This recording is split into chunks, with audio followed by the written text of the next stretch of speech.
Sa edad na 31 taon, si Elsa Monteverde ay isa ng matagumpay na CEO ng Monteverde Holdings, isang kumpanyang kilala sa buong Maynila. Maganda siya, matalino, elegante, at halos lahat ng tao sa paligid niya ay natatakot sa kanyang matalim na pananalita at matatag na personalidad. Ngunit sa likod ng mamahaling damit, marangyang opisina at milyong-milyong pisong kontrata ay isang babaeng pagod ng pagkatiwalaan ang maling tao. Ilang taon na ang nakalipas, iniwan siya ng lalaking minahal niya matapos nitong gamitin ang pangalan at pera ng kanyang pamilya.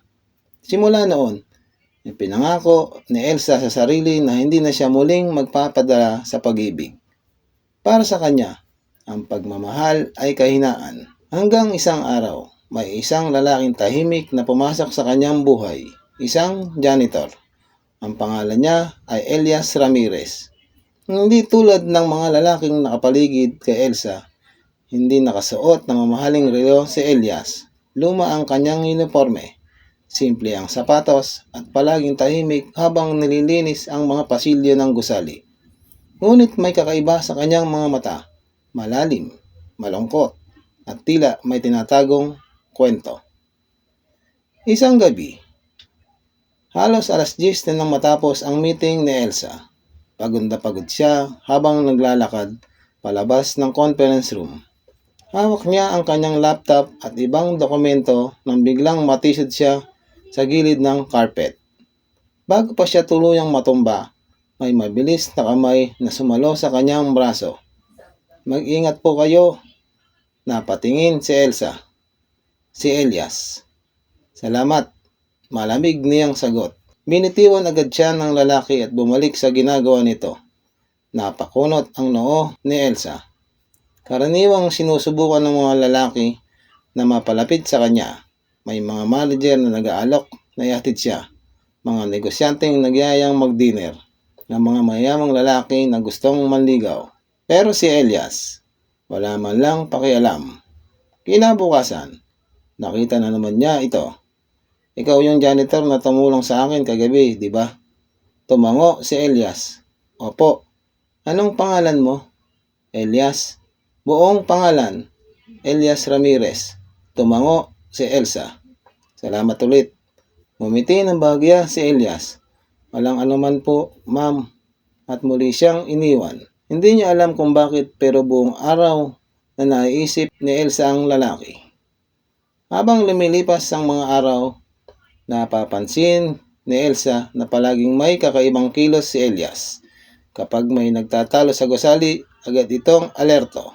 Kapag may narinig na malakas na tunog, tila napapalingon siya. At minsan, kapag akala niyang walang nakakita, hinahawakan niya ang isang lumang peklat sa kanyang braso. Isang gabi, nadatnan ni Elsa si Elias sa parking area. May 3 lalaking lasing na nangaasar sa kanya. Oy, janitor, hindi ba kami kilala? Hindi sumagot si Elias. Anong problema mo? Lumapit ang isa at itinulak siya. Biglang nagbago ang mukha ni Elias.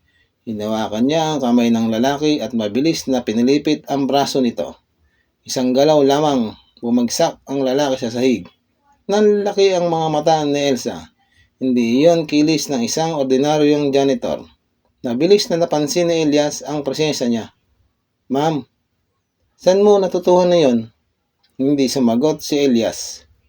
Elias? May mga bagay po akong hindi gustong pag-usapan. Tumalikod siya. Ngunit bago siya tuluyang makaalis, sinabi ni Elsa, alam mo ba, hindi ako natatakot sa nakaraan ng isang tao. Huminto si Elias. Pero dapat kayong matakot sa akin. Sa halip na lumayo, lalo pang naging interesado si Elsa. Madalas niyang sinasadyang dumaan sa lugar kung saan nagtatrabaho si Elias. Minsan, nagdadala siya ng kape. Para sa iyo. Nagulat si Elias. Ma'am, hindi po kailangan. Alam ko. Kung ganun, bakit? Siguro gusto ko lang. Napangiti si Elias. Salamat. Sa unang pagkakataon, nakita ni Elsa ang tunay nitong ngiti at hindi niya maipaliwanag kung bakit biglang bumilis ang tibok ng kanyang puso.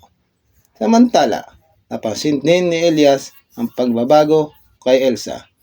Ang babaeng dating malamig ay nagsimulang tumawa kapag kasama siya. Nagsimula silang mag-usap tungkol sa mga simpleng bagay, pagkain, pelikula, pangarap, at mga bagay na gusto nilang gawin kung wala silang problema sa buhay. Hanggang isang gabi, umulan ng malakas. Naiwan si Elsa sa gusali dahil nasira ang kanyang sasakyan. Nakita siya ni Elias. "Ma'am, ihahatid ko na po kayo. May motor ka?" Tumango siya. "At kasya tayo pareho?" Bahagyang natawa si Elias. "Kung di po kayo natatakot." Sumakay si Elsa sa likod ng motorsiklo. Habang bumabagtas sila sa basang kalsada, napakapit siya sa baywang ni Elias. At sa unang pagkakataon, sa maraming taon, nakaramdam siya ng seguridad. Ngunit hindi nagtagal ang kanilang tahimik na mundo. Isang araw, dumating ang isang lalaki sa opisina. "Elsa, kailangan nating mag-usap." Siya si Victor, ang pinsan ng dating kasintahan ni Elsa. May dala itong lumang larawan, isang larawan ni Elias. Ngunit hindi ito nakasuot ng uniforme. Nakasuot siya ng itim na tactical uniform. "Alam mo ba kung sino talaga ang janitor mo?" Natahimik si Elsa. Si Elias Ramirez ay dating security operative. Nanlamig ang kanyang katawan at nasangkot siya sa isang insidente kung saan namatay ang isang tao. Napatigil si Elsa. Imposible. May madilim siyang nakaraan. Hinawakan ni Victor ang larawan at hindi siya basta-basta naging janitor. Nang gabing iyon, hinanap ni Elsa si Elias. Nakita niya ito mag-isa sa rooftop. "Elias, hindi ito lumingon." "Alam ko na." Matagal na katahimikan. "Alam mo na ang lahat?" "Hindi lahat, pero gusto kong marinig mula sa iyo." Huminga ng malalim si Elias. "Oo, totoo ang sinabi niya." Napaluha si Elsa. "Ano ang nangyari?" "May taong pinoprotektahan ako noon, isang bata. At may grupong umahabol sa amin. Pinili kong lumaban." Napapikit si Elias. "May isang tao akong hindi nailigtas." "Pinatay mo ba siya?" "Hindi." Tumingin siya kay Elsa. "Pero hanggang ngayon, sinisisi ko pa rin ang sarili ko." Hindi agad nakapagsalita si Elsa. May takot sa kanyang puso. Pero may nakita rin siyang sakit sa mga mata ni Elias. "Kung ganon, bakit ka naging janitor?" "Para makalimutan ko ng mundo." "At ikaw?" "Ako rin." Lumapit si Elsa. "Pero hindi mo nakalimutan." Umiling si Elias. "Hindi." At ngayon, tumingin siya sa mga mata ni Elsa. "Ngayon, may dahilan na akong mabuhay." Napaluha si Elsa. "Anong dahilan?" "Ikaw." Hindi na niya napigilan ang kanyang emosyon. Yumakap siya kay Elias. Sa unang pagkakataon, hindi niya inisip kung CEO siya at janitor lamang ang lalaki. Hindi niya iniisip ang pera. Hindi niya iniisip ang opinyon ng ibang tao. Ang tanging alam niya ay may isang lalaking nasaktan ng gusto, ngunit pinili pa rin maging mabuting tao. Ngunit hindi pumayag ang pamilya ni Elsa. "Isang janitor?" Galit na sabi ng kanyang ama. "Napakaraming lalaking mayaman at edukado. Bakit siya?" Dahan-dahang tumayo si Elsa. "Dahil siya ang unang lalaking hindi humingi ng kahit ano sa akin."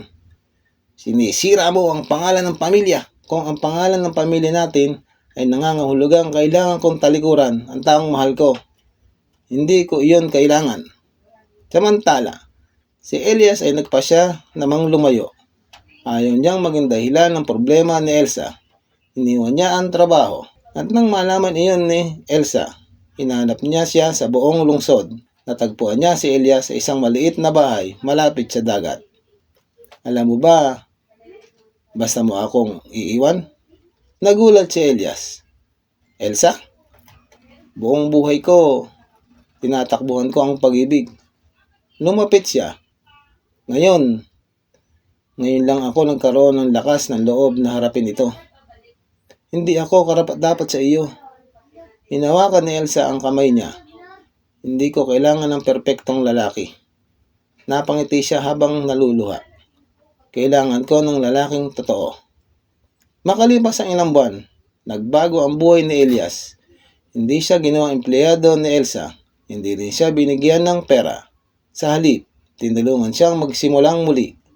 Nagbukas sila ng isang maliit na security and safety consultancy na nakatuon sa pagtulong sa mga ordinaryong manggagawa at komunidad. Si Elias ang namamahala sa operasyon. Si Elsa naman ang nag-aasikaso sa negosyo. Unti-unting nakilala si Elias, hindi bilang dating janitor, kung bilang isang lalaking bumangon mula sa kanyang madilim na nakaraan.